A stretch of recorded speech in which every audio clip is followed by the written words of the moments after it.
Hello and welcome back once again to Viper Bites as we continue with our training camp preview series.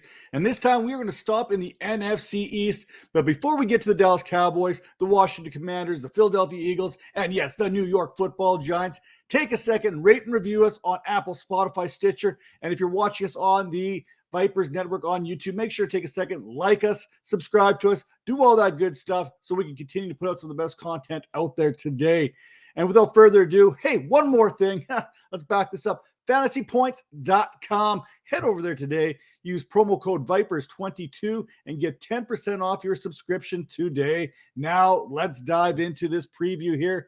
The Dallas Cowboys. Dallas won the NFC East last year thanks to sporting the most prolific offense in the league with 6,919 yards total. The Cowboys edged out the Tampa Bay Buccaneers for that distinction and ranked third best in yards per play, 6.0, behind only the Bucs and the 49ers, who both posted 6.1 per play. Now, while most of the offense looks the same, there have been several changes who have kind of forced players into new roles, new homes throughout the league. But can this offense still be one of the best despite the loss of Cedric Wilson, Amari Cooper? Well, let's talk about this here. It all starts with Dak Prescott. This offense is stirred by Dak. Remember the start of the 2022 season, Prescott has now been 2 years removed from a serious injury that kind of hampered him there back in 2020. Prescott, hey, look, he was responsible for nearly 4,500 passing yards while completing 68.8% of his passes on 410 completions, 37 of those resulting in touchdown. With another offseason to get himself right, there's some that believe that he could return to that 2020 form. And in that 2020 season before the injuries, 1,650 yards, 9 touchdowns in the first 4 games. Now, I'm not going to say he's going to get back there, but I mean, that's something you certainly expect from Dak Prescott now that he is 100% healthy and recovered from that injury. Now, behind Prescott, it's not appealing. It's actually kind of repulsive, but hey, we are left once again with Cooper Rush, Will Grier, Ben DiNucci there. For what it's worth, Cooper Rush, he did see some action last year. He threw for 422 yards on 30 of 47 passing. Dallas is likely to carry just 2 quarterbacks on game day, while hey, they're going to look to try and stash either Will Grier and Ben DiNucci on their practice squads. Now, talk about the running back position here. Ezekiel Elliot, while battling through some nagging injuries last year, he still managed 4.2 yards per carry and produced 1,002 rushing yards by the season's end. That said, the yards that kind of put him over the 1,000 were that game against the Eagles there, where the Eagles were basically playing third and fourth stringers. But hey, nonetheless, 1,000-yard rushing season in the books for Ezekiel Elliott. One knock on Elliott was yards after contact, which was among the worst of the running backs, averaging 2.7 last season. Elliott and Tony Pollard combined for 1,700 yards on the ground and 600 more in the passing game. It's easy to spot the 2 top backs in Dallas. Questions are, will Pollard close that gap on Elliott this season? Elliott received 237 carries there to Pollard's only 130 on the ground, but it's hard to dismiss Pollard's playmaking abilities both on the ground, where he averaged 5.5 yards per carry, and in the passing game where he averaged 8.2 yards per reception. Prescott, he was the 3rd leading rusher in 2021 for the Dallas Cowboys team, and while I don't see that changing, Corey Clement's vacancy opens the door for either Jaquan Hardy there or Rico Dowdle to create an opportunity for themselves. I do think if we look close at both these backs, we can see that Hardy may be better suited for that Tony Pollard type relief, while Dowdle, he could do the same for Ezekiel Elliott. But make no mistake about it, when one of these backs goes down, whether it's Elliott or Pollard, the other is the one who's going to get the lion's share of the touches here for the Dallas Cowboys. At wide receiver, I mentioned Amari Cooper and Cedric Wilson. They are gone. So who else is still left? Both CeeDee Lamb and Michael Gallup, they remain here in Dallas. Will Lamb be able to take that next step in fantasy? That is a question to be seen. Keep an eye early on during camp to see if Lamb receives the lion's share of the targets, or if Gallup ends up nearly getting all of Cooper's vacated targets. So that's going to be the key here. Who's going to get Cooper's vacated targets? Is it going to be Dalton Schultz, who we'll talk about here in a little bit, Michael Gallup, or will CeeDee Lamb see an increase, which could be, hey, big news for fantasy, especially if you're taking CeeDee Lamb here in the first couple rounds of those fantasy drafts. Now, let's not forget the battle for the wide receiver role, which in this offense, it can be productive. Last season, while playing in just 9 games, Michael Gallup, he averaged 10.2 fantasy points per game, playing behind both Lamb and Cooper. In other words, either James Washington or Jalen Tolbert will play a significant role this season. Washington, he has the experience. He's the guy that can stretch the field and who some believe has a better release and a better set of hands. Now, early in camp, I would expect the veteran Washington to basically be penciled in as that third option ahead of Jalen Tolbert, as he needs a little extra time to recover from an injury of his own. Now, Tolbert, he is no slouch when it comes to the deep ball. Outside of Jameson Williams, now the Detroit Lions, Tolbert led all draft-eligible receivers in receiving yards, 602 on deep targets. I do wonder why not more teams had shown interest in Washington while he was a free agent, which leads me to believe that Tolbert will supplant him at some point this season. Moving along to the tight end position for the Dallas Cowboys, it's Dalton Schultz or bust here, right? Coming off a season which he caught 78 passes on 104 targets, 808 yards. While I want to believe Schultz, I want to believe him. We have seen this play out back in the Blake Jarwin days, and I just can't get behind Dalton Schultz this season. I get it, tight end 5, tight end 6 is kind of where he's being drafted. For me, I can't get behind that. I'm sorry. Now, gone, we get it. Blake Jarwin, he's gone. Injuries did him no favors. Now, the role of that backup tight end, now that's where it gets interesting. Jake Ferguson, Jeremy Sprinkle, Sean McKeon. With Ferguson, though, you have a tight end that could up making Schultz expendable at the season's end, especially considering Schultz is dealing with some of those contract situations there leading up to camp. Ferguson, he is solid in the passing game. He can go out, he can run routes, he can catch passes, but his advantage comes as a blocker, where he's already better than Schultz in both passing and run block kind of games. Now, this defense, who doesn't love themselves a friendly competition? DeMarcus Lawrence, the Sauvie veteran there, he is making a stake to claim that he will once again lead this Dallas Cowboys team in sacks. However, last year's sack leader, Micah Parsons, is not so fast. He is not ready to give up that crown, so you are going to have a race from the edges coming from Parsons and coming from DeMarcus Lawrence, and that can't be a bad thing considering the Dallas Cowboys. They lost Randy Gregory to the Denver Broncos this offseason. Now, keep an eye on what Parsons does. Does he take a majority of his reps in camp at the defensive end position or at the linebacker position? Because that goes a huge thing here when we're talking about Jabril Cox. If we see Micah Parsons line up at the defensive end, line up at edge, that means Jabril Cox could have a bigger role in this Dallas defense here, especially for those IDP players. Now, conversely, Dante Fowler is there as insurance, I guess, but I would not be surprised if he has an unimpressive camp if Fowler finds himself on the way out in Big D. Now, let's talk about the New York Football Giants. If you are into fantasy, then this Giants offense may pique your interest in 2022. After being hit time and time again by the injury bug and finishing with a 4-13 record, Daniel Jones and the Giants look to rebound in a big way. New York was one of the most affected teams by injuries, having more games missed to injury than any other team last season. Now, at quarterback, New York did not exercise their option on Daniel Jones and that fifth-year option. Not exactly a vote of confidence. With a projected strong quarterback class on its way next year, now is the time for Jones. As far as the schedules are concerned there, the schedule, it sets up quite nicely for Jones to have success, not to mention these other offensive pieces here, especially in fantasy. If he doesn't perform, he's gone. It's that simple. Good news for Jones. Right now, several Giants who missed time will be entering camp fully healthy and ready to go. At least I think so, because they're already kind of dealing with a little bit of nick up there from the OTAs. Now, should Jones struggle, the Giants went out and added themselves a dependable veteran in Tyrod Taylor, who basically, if Taylor can stay healthy, he could help mentor and push Jones, unlike the threat of Mike Glennon in 2021, or perhaps Taylor's is becoming this generation's Steve DeBerg. Now, I don't expect anyone to really catch on to that reference, but those who know, they know.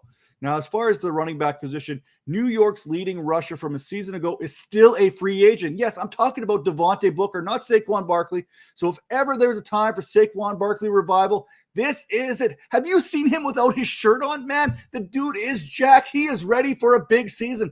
Behind Barkley, you have the likes of Gary Brightwell, 1 attempt, 4 yards in 2021. Matt Breida, 26 carries, 125 yards, 1 touchdown with Buffalo. Desean Corbin, Antonio Williams. That battle for the second spot on the depth chart is wide open, especially with new coach Brian Daboll. I mean, if you can land that number 2 spot, you could have a path to significant reps in fantasy here down the road. Early on, I figured Matt Breida, he'd have a bit of an advantage coming over from Buffalo with the Dable system and understanding exactly what Dable is looking for in this offense. Desean Corbin is a name to watch here, though, with a good blend of speed and size. Corbin has shown the ability to carry defenders with him on his way to the end zone. Check out that East-West Shrine game there. Along with that physicality, Corbin has shown the ability to run a variety of routes at Florida State while also chipping in on special teams there, returning some kicks. Now, here, when we talk about the New York Giants, we have to talk about this wide receiver core. It's good. I mean, on paper, they are good. Kenny Golladay, Sterling Shepard, Darius Slayton, Kadarius Toney. These are all great names on paper. Unfortunately, they all found themselves on a different type of paper last year, and that was the injury report time and time again, all missing time last season because of injury.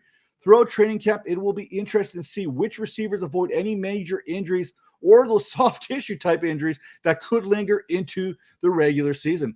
Now, fun fact, or not if you're a Giants fan, Golladay was the only receiver to be targeted 7 or more times in the red zone last year, 9 by the way, and not come away with a touchdown. Further to that futility, only 57.9% of Galladay's targets were deemed catchable last season.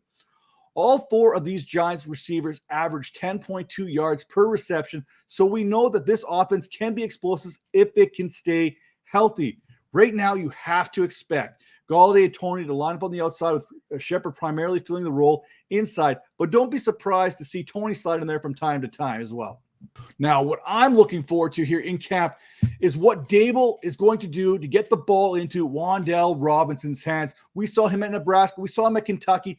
Wandel Robinson is a one-man offense. He can do everything. Jack of all trades, master of none, at least not yet.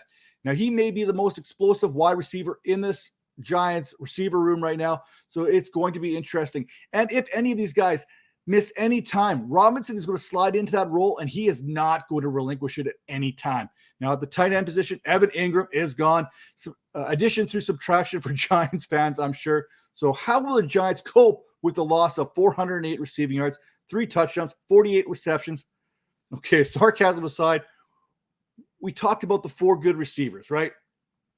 That the Giants already have, and the versatility of 3 of them to play inside that slot. So it's going to be interesting, camp, to see how often the Giants go without even a tight end on the field. Let's be honest. I mean, you've got Saquon Barkley who can catch the ball out of the backfield. You've got 4 solid wide receivers, 5 if you count Wandel Robinson. At least 3 of them have to be healthy at any given time, you would hope. But if the event you have to have a tight end out there, Ricky Seals-Jones, he's coming back there. You got rookie Daniel Bellinger. He has some offensive upside, but outside of that, I don't expect much production as far as fantasy is concerned to come out of this tight end position here in New York. Now, as far as this defense is going, hey, this New York defense, they allowed 24.5 points per game last year, which had them in the bottom 10 of the league, while allowing 354.8 yards per contest. There were times last year where this Giants defense looked good, but most of the time, not so much. Even with the loss of James Bradbury, who was released and then signed by the Philadelphia Eagles, there's plenty of talent to keep an eye on. Top 5 pick, Kayvon Thibodeau, he will be joining Azeez Ojulari there to give the Giants much-needed edge presence, with Leonard Williams and Dexter Lawrence being able to hold things down up front. And, of course, we know Blake Martinez, he's a staple for IDPers in the middle, especially of this Giants defense, which teams have been able to run on, which means lots of tackles for Blake Martinez. For the Philadelphia Eagles, on draft day, the city of brotherly love had the plenty to celebrate as they decided that, hey, drafting receivers historically has not worked out for us. So how about we just trade for one right now that we know is going to be good? Here we are. A.J. Brown joining the Eagles alongside Devontae Smith shows a change in philosophy in this Eagles offense. Last season, the Eagles decided to run the ball, and they run the ball plenty. Let's be honest here. Leading the NFL in rushing yards with 2,715. However, all that success on the ground was only good enough for 9 wins. Down the stretch, when we look at things down the stretch, this Eagles offense was efficient, scoring on 47.6% of their possessions. Only Kansas City, New England, Green Bay, the Los Angeles Chargers, and the Cincinnati Bengals were better. Why? Jalen Hurts at quarterback. Yes, I'm telling you this right now. Jalen Hurts is a QB1, not only in fantasy, but in the National Football League. There are not 12 quarterbacks better than Jalen Hurts right now. Jalen Hurts will be given every opportunity to prove that he is the quarterback of the Eagles' present and of their future. Hurts threw for 3,144 yards despite targeting players such as Quez Watkins, Jalen Reagor, Greg Ward as his secondary options in that passing game. With the addition of A.J. Brown, I expect those numbers to increase, that efficiency to increase, while the attempts on the ground particularly decrease as far as Hurts is concerned. Now, look, it's great to see the Eagles support this young quarterback here, right? Over the last couple seasons, I mentioned these guys already. Sure, Devontae Smith, he's there. He looks great from what we've seen. Quez Watkins, Jalen Reagor, Greg Ward, Travis Fulgham, J.J. Arcega-Whiteside, Deontay Burnett, half an Alshon Jeffrey, an aging Deshaun Watson, and one John Hightower have not got the job done for Hurts or for this Eagles passing attack. Let's focus now on the run game. Is it me, or do the Eagles just hate Miles Sanders?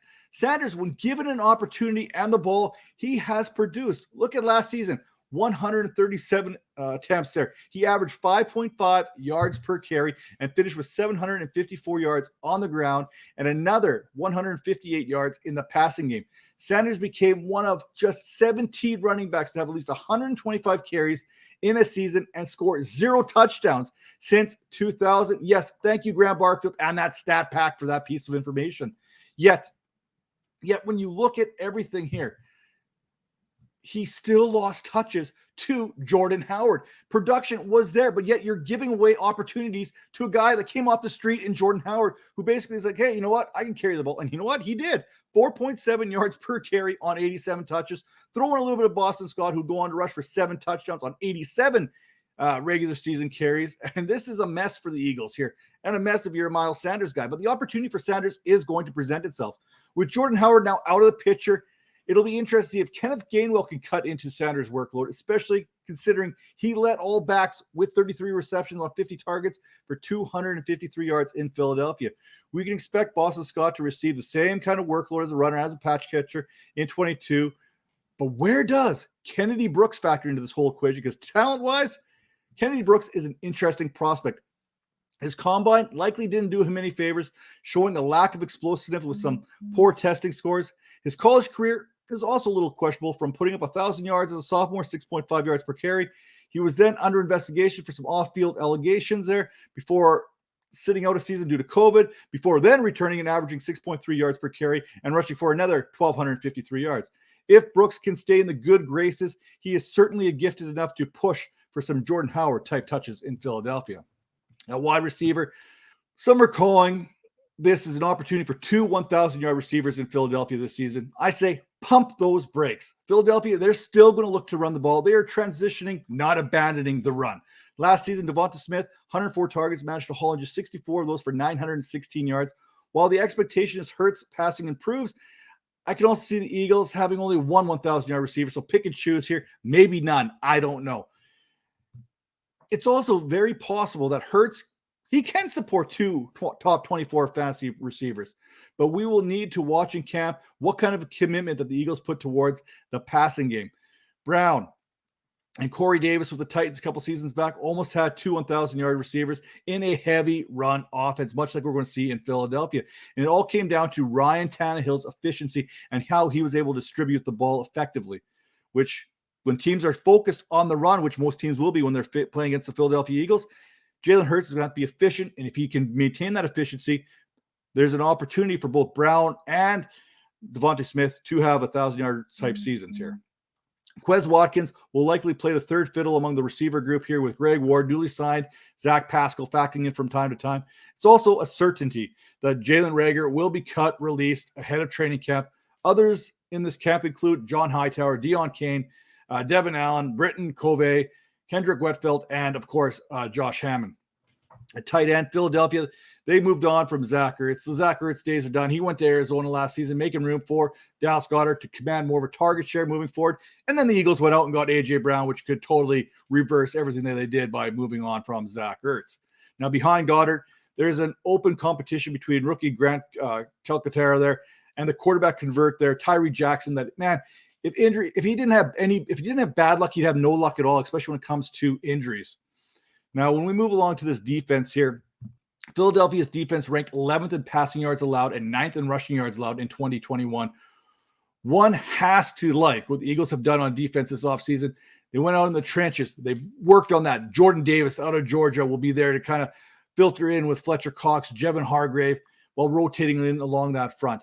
They also went out and they got James Bradbury to help solidify that secondary opposite of Darius Slay. So linebacker, it's going to get interesting. They went out there. They added some pretty talented players there in Nakobe Dean, who looks to replace TJ Edwards. That's a battle you're going to want to watch in camp there. They also added Hassan Reddick and Kazir White to that linebacking core. Put Nakobe Dean in there. This is a very athletic group. Now, the next team up we're going to look at here right now is that Washington Commanders team. Despite everything that happened in 2021, the Washington football team still managed to string together 7 victories. They will be looking to score more in 2022 as what their net points allowed from last year, outscored by 99. Can Carson Wentz help in accomplishing this? We don't know yet. Now, Washington will also be looking to take care of business at home. 3-5 last year, 2-4 in their own division in order to keep their wild card hopes alive in January. And right now, everyone has a chance at the playoffs, some more realistic than others. Now, talk about Carson Wentz. If your answer to improving a 21st ranked passing offense is Carson Wentz, well, I don't know what to tell you, but you certainly don't get a prize, let's be honest. That all being said, Wentz, let's give him a little bit of due here. 27 touchdowns to only 7 interceptions while with the Colts, 3,563 passing yards in Indianapolis. Wentz only had one pass catcher who finished with more than 400 yards, and that was Michael Pittman, who had 88 receptions for 1,082. Now, Ty Hilton, whatever you want to call him, he missed a lot of time there. There was Paris Campbell, obviously missed time there in Indianapolis as well. So Carson Wentz did not really have much more to work with than Michael Pittman and Jonathan Taylor. But hey, there's a lot of quarterbacks that would take that combination any day of the week. Now, behind Wentz, the pecking order is pretty clear. You got Tyler Heinicke there, and you've got Sam Howell rounding up this quarterback room. We know what Heinicke is more than capable of running this Commanders offense. He did it last year. He completed 65% of his passes, threw for 3,400 yards. Problem was the turnovers. Heinicke, he didn't manage to throw 20 touchdowns, but he also threw 15 interceptions. Now, at running back for the Washington Commanders here, how will this room shake out in 2022? Antonio Gibson has been productive in 2 seasons there in Washington, finishing with 1,042 scrimmage yards, 11 touchdowns as a rookie, following that up with 1,331 scrimmage yards and 10 touchdowns last season. We all know that Gibson dealt with injuries much of last season. We also know that Coach Rivera, he wants to give himself that D'Angelo Williams, Jonathan Stewart-esque combination in the backfield. Enter Alabama running back Brian Robinson. Robinson, he bided his time there at Alabama, sitting behind the likes of Najee Harris, Josh Jacobs, Damian Harris, Bo Scarborough, and others. And then when he did get his opportunity, he made the most of it last season. Not only did he rush for 1,343 yards and 14 touchdowns, he caught 35 passes for 296 yards and 2 more touchdowns. There has been plenty of great backs at Alabama, but only one has ever recorded 200 or more rushing yards in a bowl game, and that honor belongs to Brian Robinson, who ran for over 206 yards against Cincinnati in that college semifinal game. While we are watching how this dynamic unfolds here between Gibson and Robinson, we have to ask ourselves, will McKissick have the same involvement as a pass catcher in 2022? We know that Robinson is capable of catching a pass. Gibson, when given an opportunity, he was a wide receiver converted to a running back, so he's got to be able to catch the ball. So how will that affect McKissick and his role on this team next year? We'll see.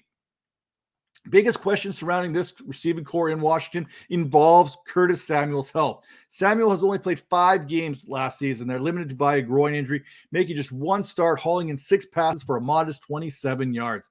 If Samuel is ready to go, the next question becomes, which receiver sits on the other shoulders? I mean, seriously, all 3 projected receivers in Washington are 6 feet or less, and I think 6 feet may be generous when it comes to Terry McLaurin's height. Anyway, I digress. We know McLaurin will be the alpha dog, and more often than not, Wentz's primary read in this offense after seeing 130 targets last season, producing 1,052 yards and 5 touchdowns. The problem is Carson Wentz loves himself a big target, and none of these guys are big, hence the comment about sitting on another guy's shoulders here. How will Carson Wentz's inaccuracies affect these smaller receivers? Man, I hope he can get it right in camp because we're about to find out pretty soon. Can a hopefully healthy Samuel provide the Commanders with a second passing option, or will be Penn State receiver here in Jahan Dotson, who seizes that opportunity. Many felt that Jahan Dotson had the best hands in this class. By the way, check out that catch against Ohio State if you need a little bit of further proof on that. And with Samuel missing as much time as he did last year, you can see how this could turn into an open competition for that wide receiver 2 spot. The real wild card in all this, let's kick it back to last year's drafted wide receiver here and second-year wideout here, Diamie Brown, who finished with 2 seasons in North Carolina, back-to-back 1,000-yard campaigns while averaging 20.1 yards per reception, proving he is a legitimate deep threat back in college and here in the pro. So we'll see how that factors in here as the 4th wide receiver. Tight end, after appearing in just 6 games last year, Logan Thomas looks like he is back and looking like he could return back to that 2020 form, which saw him haul in 72 passes for 670 yards and 6 touchdowns. Not so fast here. There's a good chance that Logan Thomas, while he is getting right, he's still not there yet. He's going to miss some time off the beginning of the season. There's a real belief that he could end up on the PUP before the season even begins. If Thomas were to miss a bunch of time there for the Commanders, they will need a second-year tight end in John Bates, who had 20 catches for 249 yards and a touchdown, or Cole Turner, the rookie out of Nevada, to step up. Washington feels like they have themselves one of the biggest steals in the draft in Cole Turner. Let's be honest with you. 5th-round selection. I mentioned the diminutive size of the wide receivers. Turner is a monster, 6'6", 240 pounds, and it's not just a big boy body that he brings to the table. He is technically actually smaller than both Thomas and Bates, but he is twice the athlete. His ability to get past defenders and his ability to separates him from both Thomas and Bates in this tight end room for the Commanders. While Thomas, if he remains healthy, will hold down that top spot, hey, don't be surprised if Cole Turner passes Bates early on in camp and definitely gets himself some more looks here as the season progresses. On defense here, Washington's defense allowed on average 359.3 yards per game in 2021, thanks to allowing the 4th most passing yards in the league, surrendering 6,108 through the air, not to mention the most passing touchdowns. Simply put, the back-end talent didn't match the front-end talent. We know what's up front there. Chase Young, Montez Sweat, Jonathan Allen, Deron Payne. The secondary is a work in progress, so let's see how that works out. Let's see how the secondary can come around with another season under their belt. William Jackson III, Kendall Fuller, they look to be handling the primary boundary responsibilities, with Danny Johnson, Benjamin St. Juste likely to get reps there as well. Bobby McCain, Cameron Curl look to secure those positions there at safety. But what does this depth look like in this Commander secondary after that? Can Derek Forrest, Corn Elder, or Percy Butler provide adequate depth? That's to be seen. I don't think so, but hey, stranger things have happened here when we're talking about training camp. Maybe it's time for one of these guys to step up. If Washington can get this back end to kind of match that front end, this could be a very formidable defense. That all being said, make sure to give us a good like, a thumbs up there, smash it, whatever you got to do. And we will see you next time as we continue the series moving forward. See you. Take care.